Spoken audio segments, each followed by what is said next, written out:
الحمدللہ والصلاۃ والسلام علی رسول اللہ اما بعد فاعوذ باللہ من الشیطان الرجیم بسم اللہ الرحمن الرحیم۔ عزیز طلبہ، پہلے لیکچر میں ہم اسلام کے بنیادی عقائد میں سے عقیدہ توحید اور اس کی اقسام کے حوالے سے ہم نے ڈسکس کیا تھا۔ آج کی اس لیکچر میں ہم اسلام کے دوسرے عقیدہ رسالت کے حوالے سے گفتگو کریں گے۔ آئیے سب سے پہلے ہمیں رسالت کے مفہوم کو جاننا ضروری ہے کہ رسالت کا مفہوم کیا ہے۔ رسالت کا لغوی معنی پیغام پہنچانا ہے، اور اصطلاح میں رسالت کا مفہوم کیا ہے؟ اصطلاح میں انبیاء اکرام اور رسولان اعظام علیہ السلام کا پیغام الہی کو اس کے بندوں تک پہنچانے کو نبوت و رسالت کہتے ہیں، اور وہ ہستی جو اس پیغام کو پہنچا رہے ہوتے ہیں انہیں رسول مکرم کہا جاتا ہے۔ آئیے اب رسول کی تعریف میں اللہ تعالیٰ جس ہستی کو منصب رسالت کے فرائض کی انجام دہی کے لیے منتخب فرما لیتا ہے انہیں رسول کہا جاتا ہے۔ اور یہ منصب نبوت و رسالت یہ کسبی نہیں ہے کہ محنت کے ذریعے، کسب کے ذریعے، عبادات کے ذریعے اس کو حاصل کیا جا سکتا ہے۔ نہیں، عبادت، ریاضت، تقوی، طہارت، اخلاص، جمیع عبادات اور محنت کے ذریعے اللہ کا مقرب تو بنا جا سکتا ہے، اللہ کا قریب بھی تو ہوا جا سکتا ہے، لیکن منصب نبوت و رسالت کو کوئی بھی نہیں پہنچ سکتا۔ یہ رسالت اللہ کی خاص عطا ہے۔ قرآن کریم میں ارشاد باری تعالیٰ ہے واللہ یختص برحمتہ من یشاء، اللہ تعالیٰ اپنی رحمت سے جسے چاہتا ہے اسے خاص فرما لیتا ہے۔ اور اللہ تعالیٰ نے انسانیت کی رشد و ہدایت کے لیے انبیاء کرام علیہ السلام کو اس کائنات میں مبعوث فرمایا، اور ہر قوم کی طرف نبی و رسول تشریف لائے۔ کوئی بستی ایسی نہیں، کوئی علاقہ ایسا نہیں جس میں اللہ کی طرف سے کوئی ڈرانے والا، اللہ کا پیغام پہنچانے والا نہ آیا ہو۔ ارشاد باری تعالیٰ ہے وَلَقَدْ بَعَثْنَا فِي كُلِّ أُمَّةٍ رَسُولًا، اور ہم نے ہر گروہ امت میں ایک رسول بھیجا ہے۔ اور اسی طرح قرآن کی ایک آیت کریمہ میں ہے، فرمایا ہر امت کے لیے، ہر گروہ کے لیے اللہ کی طرف سے نذیر ہے، ڈرانے والا ہے۔ تو آئیے اب یہ اس کا رسالت کا لغوی معنی، اصطلاحی معنی اور رسول کا مفہوم کہ کون رسول ہیں، اس کے بعد ایمان بالرسالت سے کیا مراد ہے، اس کا کیا مفہوم ہے کہ رسالت پر ایمان لانا۔ تو اس سے مراد یہ ہے کہ اللہ تعالیٰ نے انسانیت کی رہبری اور رہنمائی کے لیے انبیاء اکرام علیہ السلام کو مبعوث فرمایا، اور سب سے پہلے نبی رسول حضرت سیدنا آدم علیہ السلام ہیں، اور سلسلہ نبوت کی ابتدا حضرت آدم علیہ السلام سے ہوتی ہے، اور سلسلہ نبوت کی آخری کڑی، آخری نبی، آخری پیغمبر حضور سید المرسلین رحمۃ للعالمین ختم النبیین حضرت محمد صلی اللہ تعالیٰ علیہ وآلہ وسلم کی ذات اقدس ہیں۔ آپ پر نبوت کا دروازہ بند ہو گیا۔ قرآن نے فرمایا وَلَٰكِن رسول اللہ وخاتم النبیین، آپ اللہ کے رسول ہیں اور آخری نبی ہیں۔ ان میں سے کسی ایک پر بھی کا انکار کفر ہے۔ ان سبھی انبیاء پر ایمان لانا ضروری ہے کہ جتنے بھی پیغمبر حضرت آدم علیہ السلام سے لے کر سرکار دو عالم صلی اللہ تعالیٰ علیہ وسلم کی ذات اقدس تک تشریف لائے، وہ سبھی کے سبھی برحق ہیں، اللہ کی طرف سے ہیں، اور ان پر ہم ایمان رکھتے ہیں۔ اور ان میں سے کسی ایک نبی کا انکار وہ کفر کہلائے گا۔ قرآن کریم میں یہ تعلیم دی گئی ہے، ارشاد ہے کہ لا نفرق بین احد من رسلہ، کہ اہل ایمان وہ سبھی انبیاء پر ایمان لاتے ہیں، اور ایمان لاتے ہوئے یہ کہتے ہیں لا نفرق بین احد من رسلہ، ہم ان رسولوں میں سے کسی ایک میں بھی فرق نہیں کرتے۔ ہاں، انبیاء کے مراتب میں تفاوت ضرور ہے، جو قرآن کریم فرقان حمید نے خود بیان فرمایا۔ ان میں سے بعض کو بعض پر فضیلت دی گئی، جیسے قرآن میں فرمایا تلک الرسل فضلنا بعضهم علی بعض، فرمایا یہ انبیاء، یہ رسولان اعظام کے گروہ، ہم نے بعض کو بعض پر فضیلت دی ہے، لیکن ان سبھی پر ایمان ضروری ہے کہ یہ نہیں کہ ہم کہیں کہ ہم حضرت عیسیٰ پر ایمان نہیں لاتے، وہ تو عیسائیوں کے پیغمبر ہیں، یہ کفر ہوگا۔ اگر کوئی کہے کہ ہم حضرت موسیٰ علیہ السلام کو نہیں مانتے، وہ تو یہودیوں کے پیغمبر ہیں، ہم نہیں مانتے، ایسا نہیں۔ ہم حضرت آدم علیہ السلام سے لے کر سرکار کی ذات اقدس تک سبھی انبیاء پر ایمان لاتے ہیں، اور ان میں سے کسی میں کوئی فرق نہیں کرتے۔ ہم یہ کہتے ہوئے ایمان لاتے ہیں کہ یہ سبھی انبیاء اللہ رب العزت کی طرف سے ہیں، یہ اللہ رب العزت کے برگزیدہ ہیں، اللہ کی ذات نے ان کو نبوت سے سرفراز فرمایا ہے۔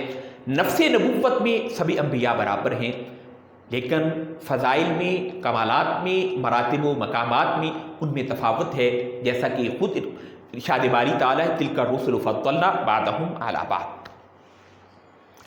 آئیے اس کے بعد تیسرا عقیدہ، عقیدہ آخرت ہے۔ اگر قرآن کریم کا بغور مطالعہ کیا جائے اور خصوصاً مکی صورتوں کا اگر ڈیپلی مطالعہ کیا جائے تو یہ تینوں عقائد، توحید، رسالت، آخرت کہ یہ مضامین بہت ہی تکرار کے ساتھ ہیں، کثرت کے ساتھ ان عقائد کا ذکر ہوا ہے۔ اور آخرت کے حوالے سے مکی صورتیں ساری کی ساری بھری پڑی ہیں، کیونکہ ابتدائی مخاطب قریش تھے، اہل مکہ تھے، اور وہ یہ یقین رکھتے تھے کہ بس یہی زندگی ہے، اور اگر مر گئے، مرنے کے بعد کچھ نہیں ہے، جب ہڈیاں بسیدہ ہو جائیں گی، ختم ہو جائیں گے، جسم گل سڑ جائے گا، اس کے بعد کیا ہوگا؟ کچھ بھی نہیں، بس یہی زندگی ہے۔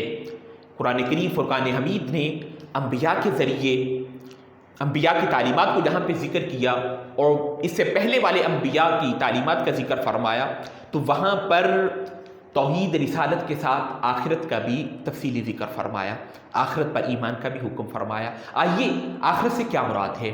آخرت کا لغوی معنی بعد میں آنے والی، اور آخرت کا اپوزٹ لفظ دنیا ہے، اور دنیا کا معنی یعنی قریب والی۔ تو جو بعد میں، اب دنیا میں تو ہم ہیں، اب اس کے بعد جو آنے والی ہے وہ آخرت ہے۔ ہر آنے والا اگلا لمحہ جو ہے، اگلا مرحلہ جو ہے وہ آخرت کہلائے گا۔ پہلا مرحلہ اس میں قبر ہے، برزخی زندگی ہے، پھر میدان محشر قیامت کا دن ہوگا۔ تو یہ سے مراد ہے یعنی آخرت۔ آئیے عقیدہ آخرت کا اصطلاحی مفہوم کیا ہے؟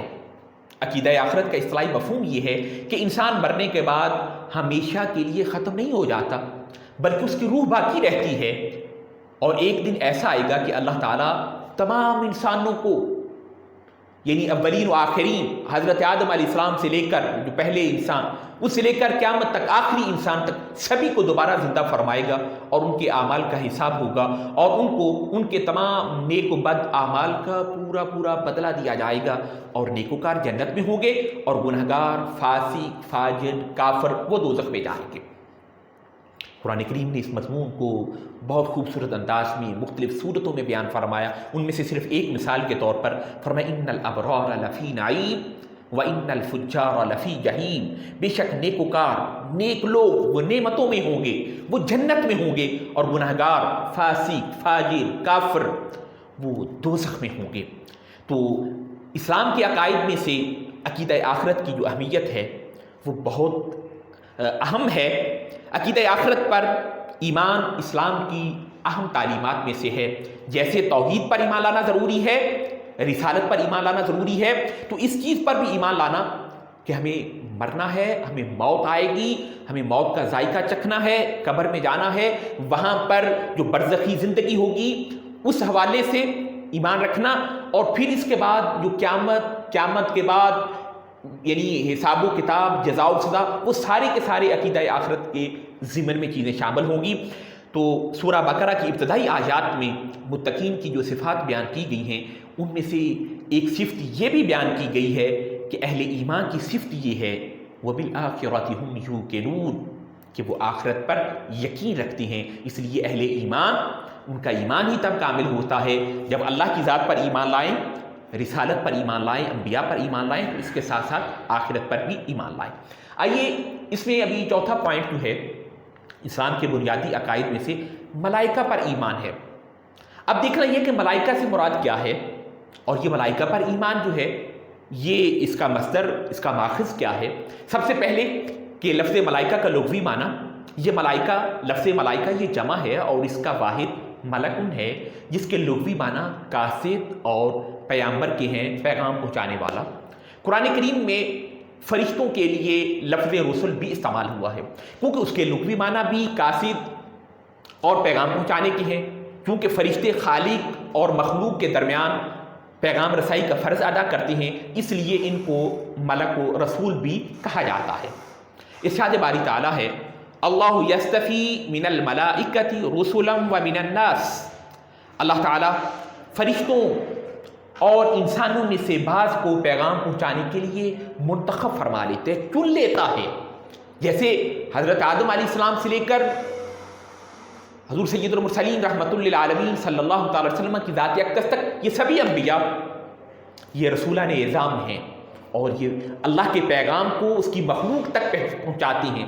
اسی طرح ملائکہ، فرشتے یہ اللہ کے پیغام کو انبیاء اکرام رسولان اعظام علیہ السلام کی بارگاہ میں پہنچاتے ہیں۔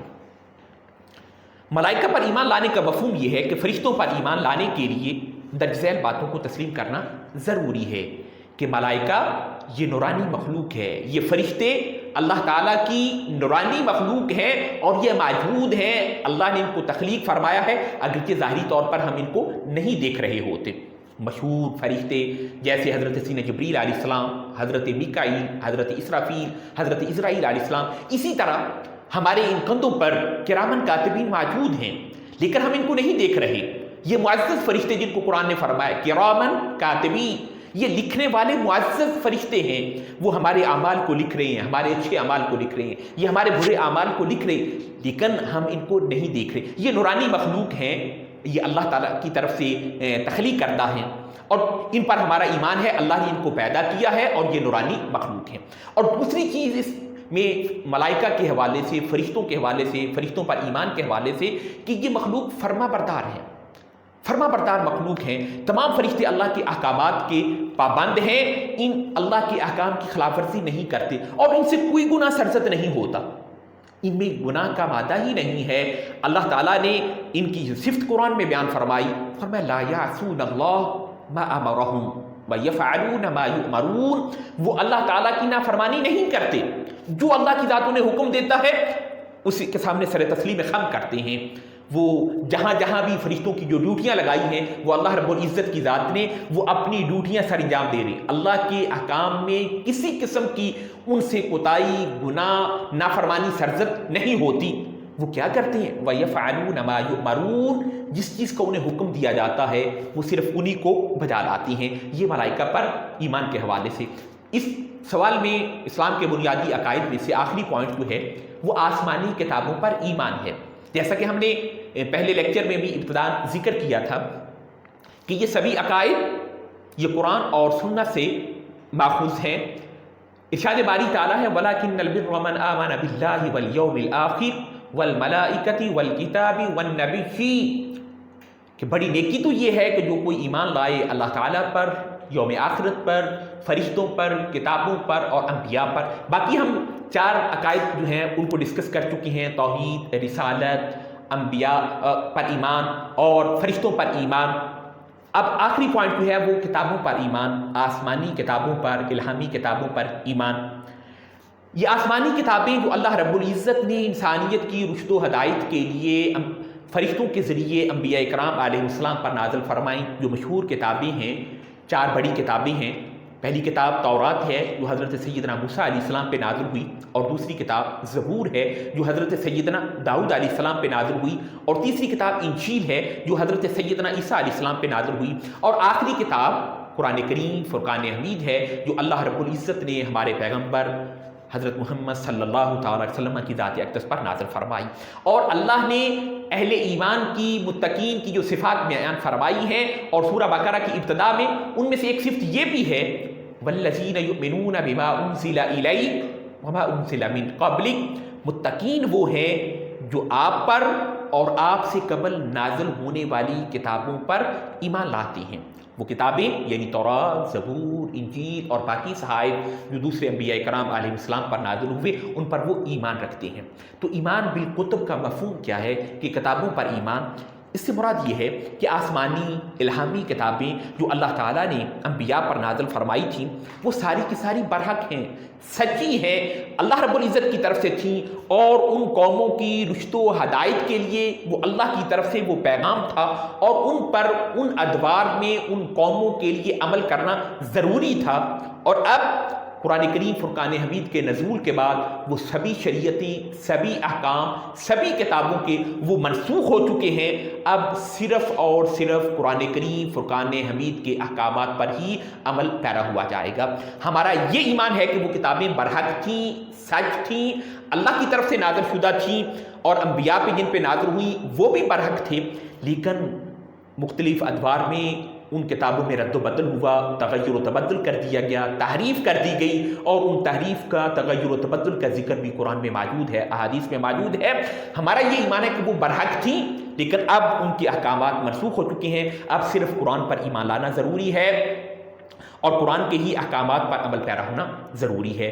تو عزیز طلبہ، یہ اسلام کے جو بنیادی عقائد جس میں ہم نے توحید، رسالت، آخرت، ملائکہ پر ایمان اور آسمانی الہامی کتابوں پر ایمان، ان سبھی چیزوں کو تفصیل کے ساتھ ہم نے ڈسکس کیا ہے۔ انشاءاللہ اس سے اگلے لیکچر میں عقیدہ توحید اور عقیدہ توحید کے انسانی زندگی پر اثرات کے حوالے سے گفتگو کریں گے۔ وما توفیقی الا باللہ، علیہ توکلت و الیہ انیب۔